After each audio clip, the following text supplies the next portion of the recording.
성경의 중심은 누가 뭔 소리해도 오직 예수 그리스도십니다. 그렇죠? 구약 성경은 죄와 저주, 사단과 지옥, 멸망에서 우리를 구원하실 메시아 곧 그리스도를 보내시겠다는 하나님의 약속입니다. 그리고 신약 성경은 약속하신 메시아 그리스도께서 이 땅에 오셔서 그 모든 예언의 말씀을 성취하셨다는 내용입니다. 이 사실을 정확하게 증거하는 성경이 바로 사복음서입니다. 그 중에 하나님이신 그리스도께서 그 모든 일을 다 이뤘다고 공부한 말씀이 요한복음입니다. 모든 성경이 그렇듯이 요한복음의 중심도 역시 예수 그리스도이십니다. 하나님이신 그리스도께서 육신을 입고 아버지 하나님의 뜻을 행하시려고 세상에 오셨습니다. 그 이유가 뭡니까? 아들을 보고 믿는 자마다 영생을 얻는 것이라 했습니다.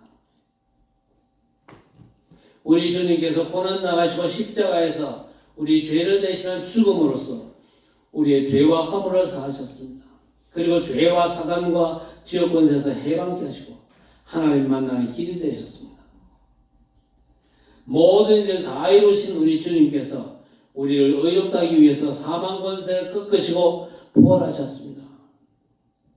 그래서 이 예수님을 믿는 그리스도로 믿는 모든 자는요 하나님의 자녀된 권세를 얻게 되는 것입니다. 로마서 4장 25절은 예수는 우리가 범죄한 것 때문에 내어주면 되고 또한 우리를 의롭다 하시기 위하여 살아나셨느니라 했습니다. 자, 오늘 그렇게 부활하신 그리스도를 만난 사람들이 나오죠. 더 정확하게 말씀드리면요, 그들이 주님을 만난 것이 아닙니다. 부활하신 우리 주님께서 그들을 찾아가서 만나 주신 것입니다. 처음에는요, 막달라 마리아에게 나타나셨습니다. 그 다음에는요, 도마를 제외한 열제자가 모여있는 곳을 찾아가셨습니다. 그리고 8일 후에는 의심하는 도마에게 나타나셨습니다. 부활하신 우리 주님께서는요, 저들에게 아주 짧지만 잊을 수 없는 메시지를 주셨습니다. 그래서 이 메시지는 각자에게 무너지지 않는 절대 망대가 되고 인생 여정을 가는 자산이 되고 또 가야 될 정확한 이정표가 되었습니다. 부활하신 우리 주님을 처음으로 만난 사람은 마리아였습니다. 부활 후에 첫날 첫 메시지도 마리아에게 주신 것입니다. 이 마리아는 여자 7 귀신에게 시달리다가 예수님을 만나 고침받은 막달라 마리아가 안식 후 첫날 곧 부활의 아침에 우리 주님의 무덤을 찾았어요. 그녀는요 우리 주님의 무덤을 가로막고 있던 큰 돌이 굴려져 있음을 보았습니다. 또 무덤이 비어 있음을 봤거든요. 그리고 무덤 안에 시신이 없어진 걸 보고 너무 놀라가지고 베드로와 다른 제자가 있는 곳으로 달려가서 이 사실을 알렸습니다. 이 소리를 들은 두 제자가 다른 막질해가지고 무덤으로 달려가잖아요. 앞서거니 뒤서거니 도착한 무덤에서 뭘 확인합니까? 마리아의 말한 대로 비어있는 무덤을 확인하게 되죠. 두 제자는요 우리 주님의 부활을 확인한 게 아닙니다. 무덤이 비어있다는 사실을 확인한 거예요. 그래서 이 두 제자는 빈 무덤을 확인하고는요 예수님의 시신이 어디 갔냐 찾아보지도 않고 각자 자기들 집으로 돌아가고 말았어요. 그러나 마리아는요 비어있는 무덤을 떠나지 못하고 아주 슬픔에 잠겨 있습니다. 그때 우리 주님께서 나타났습니다. 여자여 어찌하여 울며 누구를 찾느냐. 마리아는요 부활하신 우리 주님을 알아보지 못했습니다. 동산을 지키는 사람인 줄 알고 시신을 어디다 뒀는지 알려준다면 자기가 가져가겠다 그렇게 말을 하고 있습니다. 그러자 부활하신 우리 주님께서는 16절에 마리아 이름을 부르면서 말씀하셨습니다. 부활의 첫날에 부활하신 그리스도의 첫 메시지 아주 짧지만 충격적인 영적 사실을 각인시키는 말씀을 주셨습니다. 17절에 나를 붙들지 말라. 내가 아직 아버지께로 올라가지 아니하였노라. 너는 내 형제들에게 가서 이르되 내가 내 아버지 곧 너희 아버지 내 하나님 곧 너희 하나님께로 올라간다 하라 그랬습니다. 그런데 유대인들에게는요 우리 하나님은 함부로 그 이름도 불러서는 안 되는 아주 엄히하신 그런 분입니다. 그래서 하나님의 이름을 입에 올리지 못하고 아도나이, 주님 그렇게 불렀죠. 자, 그런 분위기 속에 있는 유대인들에게 우리 주님께서는요 10장 30절에 나와 아버지는 하나이니라 그렇게 말씀하셨습니다. 그 말을 들은 유대인들이 돌을 들고 주님을 죽이려고 달려들었지 않습니까? 결국에 그 일이 빌미가 돼가지고 예수님을 죽음으로 몰아갔지요. 그런데 오늘 부활하신 우리 주님께서 마리아를 통해서 제자들에게 알린 첫 번째 메시지가 뭡니까? 나의 아버지 곧 너희 아버지, 나의 하나님 곧 너희 하나님, 그렇게 말씀하셨습니다. 실로 이건 엄청난 메시지죠. 지금까지 유대인으로서의 삶과 신앙 아주 뒤엎는 그런 폭탄적인 말씀이었습니다. 우리 주님께서 내 아버지가 너희 아버지고 내 하나님이 너희 하나님이라 하신 것입니다. 우리 인간은요 그 누구도 죄 문제를 해결 못하고는요 거룩하신 우리 하나님 앞에 나아갈 수가 없습니다. 반드시 죄사함 받은 후에 성전에 들어갈 수 있습니다. 그래서 유대인들은요 하나님의 성전에 들어가기 전에 반드시 소나 양을 잡아가지고 그 피를 뿌리고 들어가야 했습니다. 그런데 예수 그리스도께서 소와 양을 대신하는 우리의 대속 제물이 되셨습니다. 그래서 고난당하시고 십자가에 피 흘려 죽으시는 그 순간 모든 것이 이루어지고 뒤바뀌어진 것입니다. 이제 더 이상 소나 양의 피가 아니라 우리의 죄를 대신하신 그리스도의 피가 우리의 모든 죄를 사하신 줄 믿으시기 바랍니다. 그리고 이제 우리는요 소나 양의 피로 하나님 앞에 나아가는 것이 아닙니다. 이제는 더 이상 짐승의 피가 필요 없게 되는 것이에요. 그래서 이제 우리는요 십자가에서 피 흘려 죽으심으로 단번에 영원한 속죄 제물이 되어가지고 우리의 모든 죄와 문제를 완전 해결하신 예수 그리스도 이름으로 하나님께 담대하게 나아갈 수 있게 된 줄 믿으시기 바랍니다. 예수 그리스도 이름. 우리는요 예수 그리스도 이름으로 하나님을 만나게 되었습니다. 이제 예수 그리스도 안에서 하나님과 하나로 있게 된 것입니다. 그래서 우리는 하나님의 자녀요 하나님께서 거하신 성전인 것입니다. 지금 우리 모두는요 성삼위 하나님 안에 있는 줄 믿으시기 바랍니다. 부활하신 그리스도께서 가장 먼저 이 사실부터 알리셨거든요. 이제는 나의 아버지가 너희 아버지요 나의 하나님이 곧 너희 하나님이시라는 겁니다. 우리 주님께서 아버지 하나님과 하나이듯이 우리도 성삼위 하나님 안에서 하나인 것입니다. 그래서 세상에서 우리는 하나님 나라를 누리고 사는 사람들이에요. 오늘 부활의 첫 목격자는 막달라 마리아였습니다. 주님의 아버지가 우리 아버지요 주님의 하나님이 우리 하나님이라는 부활의 첫날 첫 메시지를 받고 전달한 전도자 역시 막달라 마리아였습니다. 우리가 확신 속에 누리고 마리아처럼 전달해야 될 첫 메시지는 하나님은 아빠 아버지라고 부를 수 있는 그리스도의 비밀을 알리는 것입니다. 하나님은 이제 우리는 아빠 아버지 그렇게 부를 수 있게 되는 겁니다. 아빠 아버지라고 부를 때는 거리낌이 없거든요. 너무 반갑고 너무 그 품에 안기고 싶고 그렇죠? 그럴 때 아빠 그런 거지. 뭔가 아버지하고 나하고 거리가 있으면요 아빠 이 소리가 잘 안 나와요. 그러나 우리는요 하나님은 아빠 아버지 너무나 반갑게 너무나 기쁘고 환희 속에서 만나서 안길 수 있는 우리 아버지가 하나님이시다 그 말입니다. 자 그런데 부활의 첫날 밤이 되었습니다. 제자들은 여전히 유대인들을 두려워합니다. 그래서 문을 걸어 잠그고 오해 앉아 있었습니다.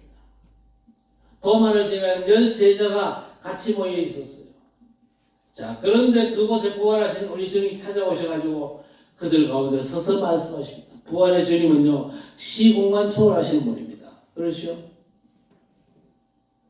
그래서 여러분 홀로 양사방 저 공중까지 다 막힌 상황에 예수 이름으로 기도한다 할지라도 그 현장에 우리 주님은 얼마든지 찾아오시는 겁니다. 부활 후 두 번째 하신 메시지가 뭡니까? 짧은 메시지를 통해서 네 가지를 말씀하셨어요. 20장 19절에서 22절의 말씀입니다. 먼저 21절에 너희에게 평강이 있을지어다. 두 번이나 그 말씀을 하셨어요. 두려움에 쌓인 제자들에게 평강을 빌어주는 게 아닙니다. 평강을 주셨어요. 제자들은요, 부활하신 우리 주님께서 오셨음에도 불구하고 여전히 두려움에 잡혀 있습니다. 그 제자들에게 너희에게 평강이 있을지어다. 여러분, 우리 주님께서 주시는 평강은요, 세상이 주는 것과 다른 겁니다. 세상을 이기는 하나님의 힘이 되는 것입니다. 그리고는요, 곧바로 파송의 메시지를 주십니다. 21절에 아버지께서 나를 보내신 것 같이 나도 너희를 보내노라.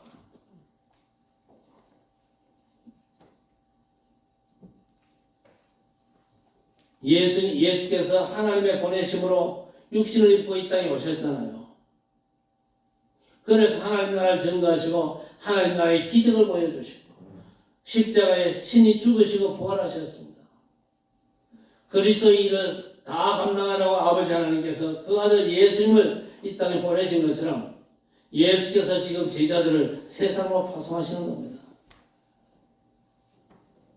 그런데 제자들은 지금 여전히 두려움에 잡혀 있습니다. 그 제자들 현장으로 보내시면서 우리 주님께서는 먼저 너희에게 평강이 있을지어다. 평강을 주셨거든요. 그러면서 아버지께서 나를 보내신 것 같이 나도 너희를 보내노라. 제자들 세상으로 파송하고 계신 것입니다. 하나님 아버지께서 하나님의 절대 계획을 이루시기 위해서 그리스도를 보내신 것처럼 그 일을 다 성취하신 그리스도께서 지금 우리를 세상 속으로 보내시는 줄 믿으시기 바랍니다. 여러분, 세상을 어떻게 보십니까? 혹시 세상이 두렵습니까? 부활의 주님께서 제자들에게 주신 그 평강의 축복을 누리게 되시길 바랍니다. 두려움과 상관없이 그리스도께서 그리스도와 부활의 증인으로 우리를 현장으로 보내실 줄 믿습니다. 현부 현장 갈 때 주님 주신 평강을 가지고, 그리고 주님께서 나를 현장으로 보내셨다는, 주님께서 나를 현장으로 파송하셨다는 그 보냄받은 자의 분명한 정체성을 가지고 현장에 가셔야 될 것입니다. 그래서 모든 복음을 진 전도자들은요, 그리스도의 삼중직을 받은 대사들입니다. 그리고 여러분이 현장에 복음 전할 때마다 흑암 권세는 무너집니다. 마귀의 세력은 분명히 결박을 당하는 것입니다. 운명과 저주, 재앙에 묶인 자들, 영적으로 시달리고 눌리는 자들, 그리고 평강을 잃어버린 자들을 풀어서 자유케 하시는 것입니다. 죄에서 자유하게 하는 것이 제사장의 역할입니다. 그리스도께서 그 일을 감당하셨거든요. 그리고 마귀를 쫓아내고 병든 자를 고치고 시달리고 눌리는 자를 해방시키셨는데 우리가 가서 복음 전할 때에 그 역사가 일어나게 되는 것입니다. 우리가 사람들에게 그리스도를 말해줄 때에 그 사람이 하나님을 만나게 됩니다. 하나님의 자녀가 되죠. 그 일을 지금 제자들에게 위임하고 보내시는 것입니다. 부활하신 우리 주님께서 그 일을 목적으로 해서 2, 3, 7과 5천 종족 살리라고 보내시는 겁니다. 자, 그리고 마지막 두 가지 메시지는요, 따로 떼어놓을 수 없는 하나의 메시지입니다. 우리 주님께서 직접 제자를 향해서 숨을 내쉬면서 말씀하시죠. 뭐라고 말씀하십니까? 22절에 성령을 받으라. 제자를 향해서 숨을 내쉬면서 성령을 받으라고 말씀하셨습니다. 예수께서는요, 제자들이 다락방에 모여 있을 때에 마지막 메시지와 기도에 집중하셨어요. 그게 요한복음 14장부터 17장까지 아닙니까? 그런데 전부가 한 가지 내용이 그 중심에 서 있습니다. 그게 뭡니까? 바로 보혜사 성령에 대해서 말씀하시는 겁니다. 14장 16절 17절에 내가 아버지께 구하겠으니 그가 또 다른 보혜사를 너희에게 주사 영원토록 너희와 함께 있게 하리니 그는 진리의 영이라. 그는 너희와 함께 거하시며 또 너희 속에 계시겠습니다. 14장 26절에도 보혜사 곧 아버지께서 내 이름으로 보내실 성령 그가 너희에게 모든 것을 가르치고 내가 너희에게 말한 모든 것을 생각나게 하리라 하셨습니다. 15장 26절에도 내가 아버지께로부터 너희에게 보낼 보혜사 곧 아버지께로부터 나오시는 진리의 성령이 오실 때에 그가 나를 증언하실 것이라고 그랬습니다. 16장 13절에도 그러나 진리의 성령이 오시면 그가 너희를 모든 진리 가운데로 인도하시리니 그가 스스로 말하지 않고 오직 들은 것을 말하며 장래일을 너희에게 알리시리라 그랬습니다. 우리 주님께서 십자가 지시기 전에 하신 메시지의 핵심이 뭡니까? 바로 성령 하나님을 보내시겠다는 겁니다. 그 성령께서 우리 안에 영원토록 함께 하시면서 우리를 인도하고 장래일까지 알리신다고 말씀하셨습니다. 그렇게 생전에 약속하셨던 보혜사 성령님을 지금 제자들에게 숨을 내쉬면서 말씀하십니다. 약속하신 성령을 주시는 거예요. 성령을 받으라. 그렇게 말씀하셨거든요. 오늘 이 시간에도 우리 주님께서 여러분 보고 성령을 받으라. 그렇게 말씀하십니다. 그렇다면 우리는 뭐 하면 됩니까? 뭐 하면 돼요? 받으면 돼요. 같이 합시다. 받으라 했으니 받으면 된다. 우리 주님께서 성령 충만 받으라고 말씀하셨습니다. 주님께서 숨을 내쉬면서 성령 충만 받으라 말씀하셨거든요. 그러면서 23절에 너희가 누구의 죄든지 사하면 사하여질 것이요 누구의 죄든지 그대로 두면 그대로 있으리라 하시니라 했습니다. 그런데 이게 가능합니까? 우리가 과연 죄살 권세가 있고 죄를 묶을 권세가 있습니까? 사실 없잖아요. 그런데 이 말씀을 왜 하십니까? 우리가 성령의 능력으로 그리스도를 증거한다면 그리스도께서 그 사람을 죄에서 해방시켜 주시는 겁니다. 죄의 권세, 죄책감에서 해방시키시고 하나님의 생명을 주시는 것입니다. 그런데 우리가 복음만 전하고 그 사람 안 전하면요, 그 사람은 죄 그대로 있는 것이고 죄 때문에 그 사람이 망하게 되는 겁니다. 그래서 복음 가진 자가 전도할 때에 하나님께서 보좌의 축복으로 하늘 군대를 동원해서 도우시고 지키시는 겁니다. 그래서 보냄받은 우리가 어떤 사람입니까? 우리는 분명히 살리는 사람들입니다. 현장에 많은 사람들의 죄에 무거운 짐들을 풀어주는 자들이거든요. 오늘 이 복음의 능력으로 충만하시기를 주의 이름으로 축복합니다. 자, 부활 후 한 주간이 지났어요.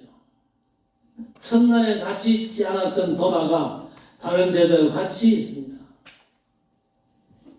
그때 도마는요, 다른 동료 제자들이 성령을 받고 주님을 만났고 주님께서 우리를 다시 보내신다. 그렇게 말씀하셨다고.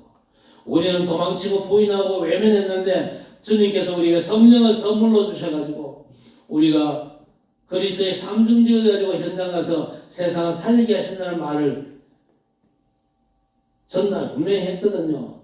그럼에도 불구하고 이 도마가 안 믿는 겁니다.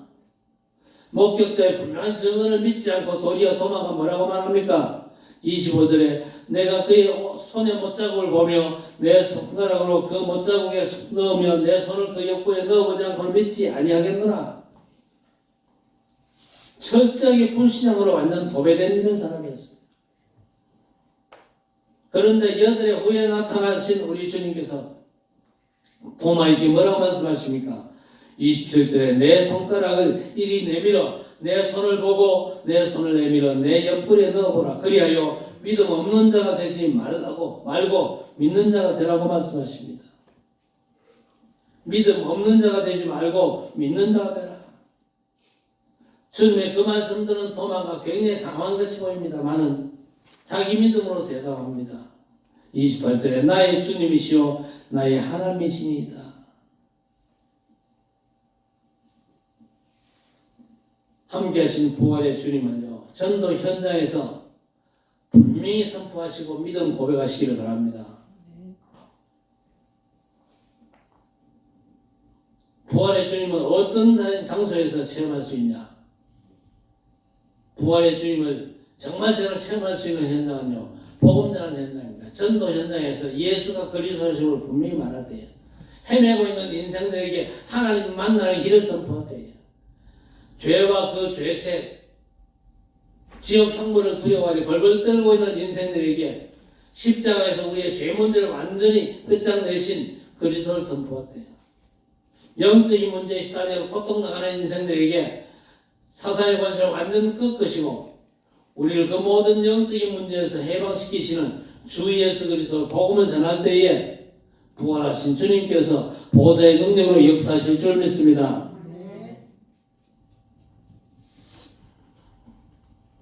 부활하신 그리스도께서 세 번째 하신 말씀은요, 보지 못하고 믿는 믿음의 사람이라는 메시지입니다.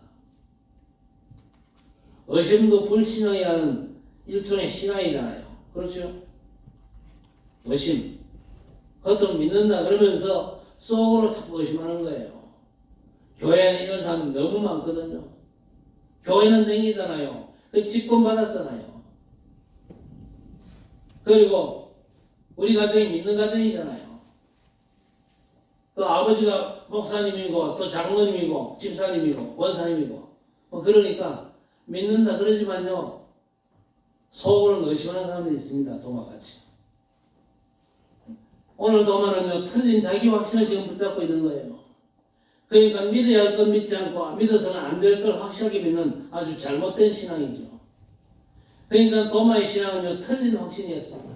내가 보고 확인하지 않으면 믿지 않겠다는 겁니다. 다른 말로는요 내가 보고 확인한 것만이 진리라는 아주 틀린 생각 아닙니까? 진리를 누가 가져갑니까? 지가 가져가는 거예요 지금. 보지 못하거나 확인하지 못하면요 존재하지도 않고 잘못된 겁니까? 그게 정말입니까? 모두가 보고 듣고 만져가지고 믿습니까?